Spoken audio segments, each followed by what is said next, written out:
Hello, Scorpio. Welcome in or welcome back to Go With The Flow Tarot. This is going to be a reading for the upcoming new moon on February the 17th.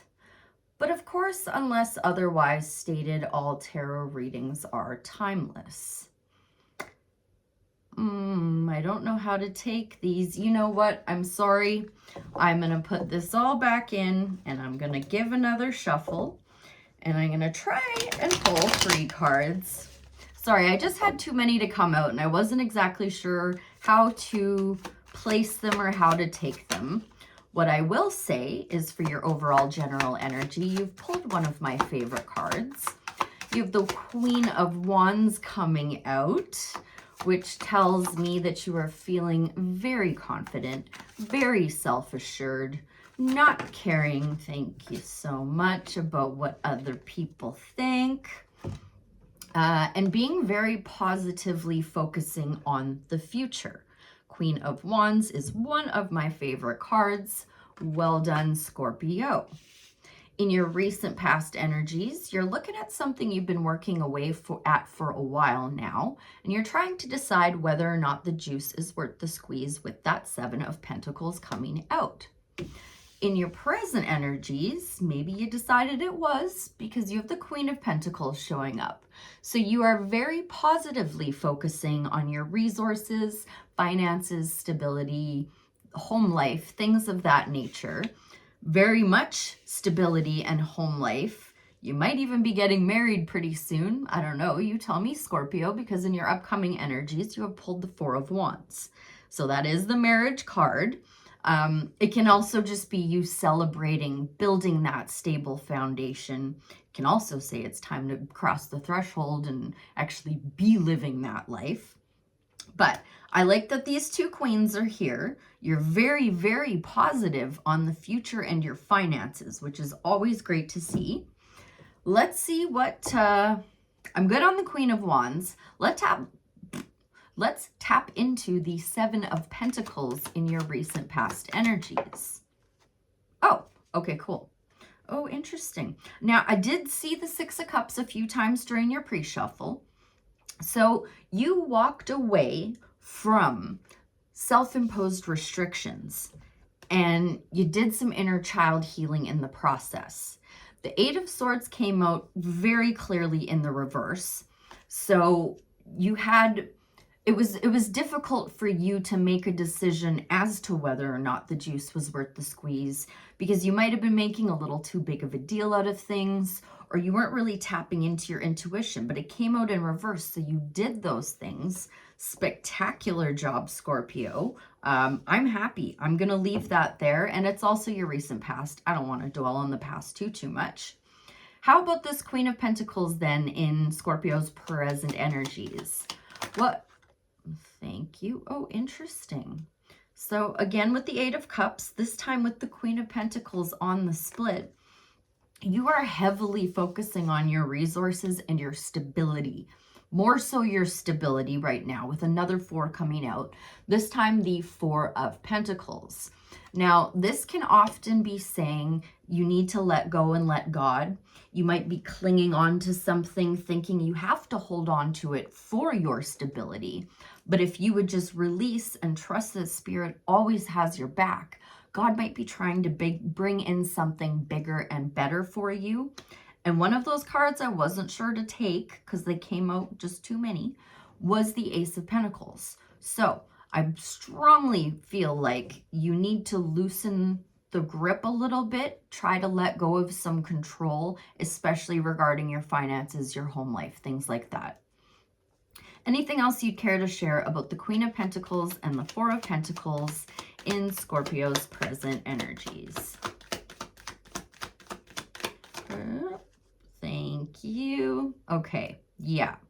You are holding on a little too tight and you're not exactly trusting Spirit either because the 4 of Cups has come out. So this is you feeling a little bit apathetic. Maybe because in the past you were in that 8 of Swords energy. It came out in reverse because you recently came out of it. But because you had to bring yourself out of so many of those situations, when another offer comes in, you're like, this again? Like, this is just going to be like that was. That thing that I just got rid of and just got over. This is going to be the same thing. Why am I going to put myself through the same thing again? But Spirit's always going to bring you something new, and it's going to be at the very least in the form of a lesson. So if you can be open at the very least to a new lesson, that only means that you're going to elevate and learn and be able to do better next time. That's the minimum. The maximum is like Spirit wants to give you a big gift for learning how to open up and trust and know that you are always supported. You are always, always, always supported. But you have the Four of Wands upcoming. So I think you already know that. I just like to try to give as much advice as I can. Wow, I really cannot speak today. I'm sorry, Scorpio. So tell me more about that Four of Wands, please, in Scorpio's upcoming energies. Nope. Oh, interesting. Well, first and foremost, when you pull your own card, puts you in a position of power and strength, at least according to Chris Reck from Minnow Pond Tarot. Here comes the Death card, my darling. This is your card. This is Scorpio energy. And so do you remember how I said when I pulled the Four of Wands that it might also be saying it's time to cross that threshold? I strongly suspect that's the message here. Whatever that you are closing the door on, walking away from, that is dead, done, and over with, and it is never coming back. When one door closes, another one opens, but sometimes you have to actually close that door, energetically close that out, whatever it is, even if it's just closing the door to you not trusting Spirit and not trusting the universe. If you sit down and make a decision and say, you know what, I am confident and I am self-assured and I do believe that Spirit always has my back and they always have my best interest at heart. So I am officially closing the door on being jaded, apathetic, clinging on to things too tightly, trying to control a little too much. I'm going to let go and let God, and then you'll be celebrating. Let's see if there's anything else Spirit cares to share on the Four of Wands and the Death card. Anything I missed there, Spirit? Thank you. No. The Four of Wands and the Death card are clarified by the Four of Wands. So that's just Spirit doubling down, saying you're going to be successful. You're going to be celebrating. Just confidence and self-assuredness while you are closing that door to whatever it is that's dead, done, and over with for you. Oh, you know what? I almost forgot. Now, with all of that said and all of these cards in front of me and everything in mind, have we any more advice from the tarot for the Scorpio collective before I close out with a Star Seed Oracle? Okay. So Knight of Pentacles and the Fool on the split. As I said, when one door closes, another one opens, my darling.